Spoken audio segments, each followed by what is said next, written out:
In the next 10 minutes, I'm going to teach you how to start your signature talk so that you instantly captivate your audience and confidently own the stage. Your opener is your first impression. It is the second most important thing when you're creating your speech.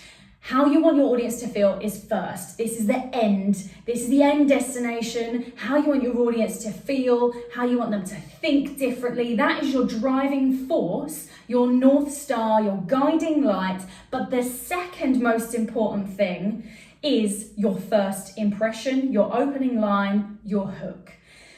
Now, saying that, there are 3 big mistakes I see so many speakers make when they open when they start their signature talk.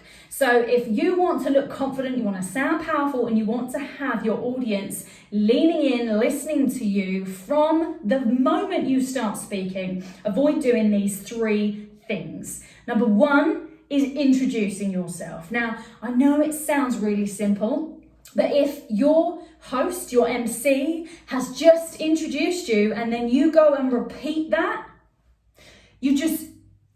you're not coming in with the impact you can. Let me show you what I mean. Give it up for Gemma Ann Barnes. Hi, how you doing? My name is Gemma Ann Barnes. We already know. We already know that. You're just repeating what that person's just said, especially if they've said what you're going to be talking about and you go on to repeat that. So avoid introducing yourself. People know who you are. Literally dive straight into what's in it for them, what's in it for the audience. Now, the second mistake to avoid is thanking the host. Now, I know this sounds controversial. I am so down and I love thanking the host myself, and I really encourage my clients to do the same thing. However, leave it to the end or towards the end of your talk. And the reason is this. When you step on stage, when you step into the spotlight, the attention is on you. As soon as you thank your MC that's just introduced you or the host of the event, you are literally taking the attention off of you onto somebody else when you had the attention on you. What you've gone and done is deflected it, taken the energy down, and now you've got to pull the energy back up and onto you. Save it till the end. Thank your host. Celebrate what a great event. Let's give it up for so-and-so for hosting such a great event. Thank you so much for allowing me to come and speak to a great audience. Thank you for having me on this stage. Let's give it up for our host. Isn't this a great event? Leave that towards the end rather than opening with it. As an audience member, subconsciously, when somebody steps on stage, even though you stepping on stage, you being on stage positions you as an expert, we instantly go, okay, well, what's in it for me? Like, should I listen to this person? Should I give this person my time, my energy, my attention?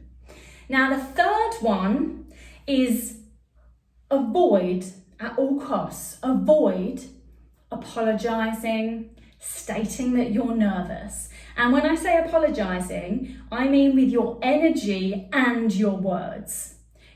When somebody steps on stage in front of an audience they don't really know, we don't know you speaking on that stage. You step on stage and you go, oh, gosh, I'm so nervous. My knees are knocking together, like I'm absolutely sweating, like, woo, really, really nervous. You've just taken the energy right down to 0. Again, the audience want to know what's in it for them. You've instantly made it about you. Don't make it about you, make it about your audience. And if you do get nervous, then have some routines, have some specific practices that you can do before you speak on stage.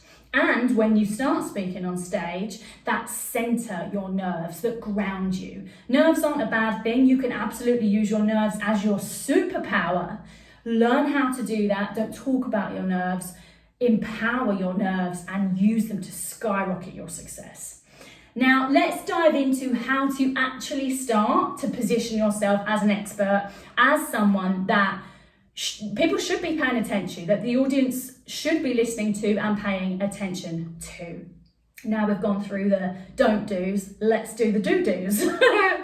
Now, the first way I love to start using this, and actually I started this video using this one, which I call the bold claim. So I stood here with my clock and I said, in the next 10 minutes, I'm going to teach you how to start your signature talk so that you captivate your audience's attention instantly and confidently own the stage.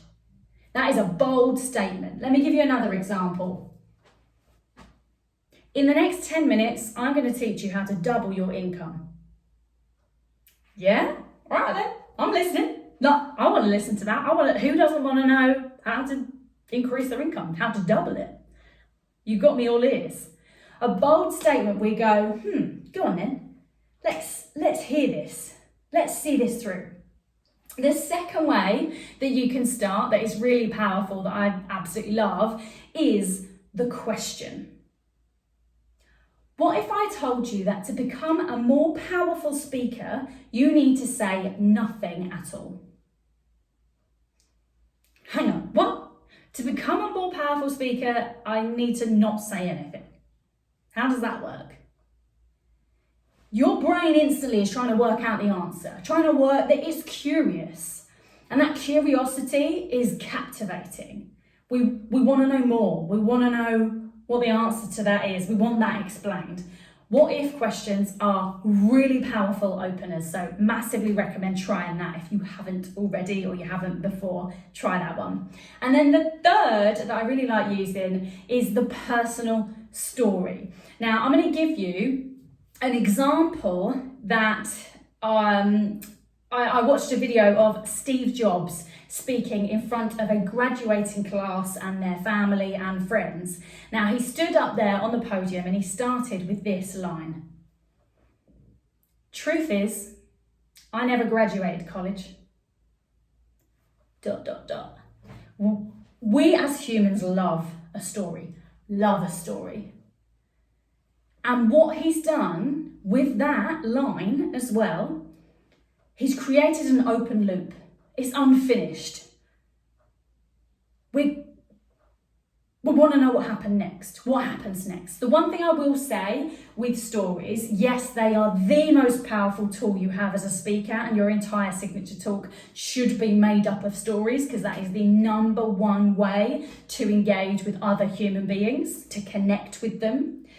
One thing I will say about this one is don't necessarily start at the beginning of your story, start at the peak, start at the climax, the height of your story. Notice how he didn't say, at 18 years old, I decided to go to university. I went to this university and I studied science. We're bored, yeah? Start at the height of your story, the most interesting part, the climax.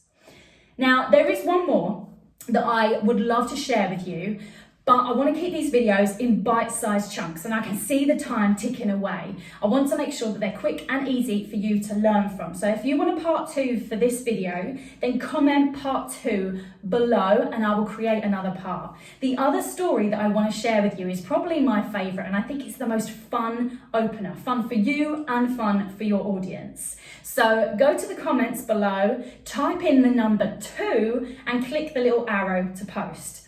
Personally, I love to tweak my opener depending on my audience. Some rooms I'll go in and I'll use a more hard-hitting claim, just a statement.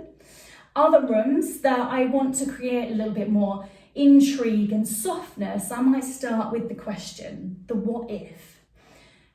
Doing this, if you want to vary it, if you want to try out different things, if you want to have different openers, the key is researching your audience before you go and speak on that stage or at that event. If you do your research beforehand, you can decide, okay, this is going to work best for this audience. I know exactly who they are. Alternatively, if you don't like variety, create one signature opener. Open every single talk with the same opening line and become known for it. Now, your first impression will set you apart and set you ahead, or it will have you kind of playing catch up, fighting to get the audience's attention. And the last thing we want to do when we're stood up on that stage, when we use our voice, is to blend in. Now, if you found this useful and you want to learn more about becoming a powerful speaker, subscribe to this channel so that you never miss an episode of the Speaker Toolkit. My name is Gemma Barnes, and I'll see you in the next one.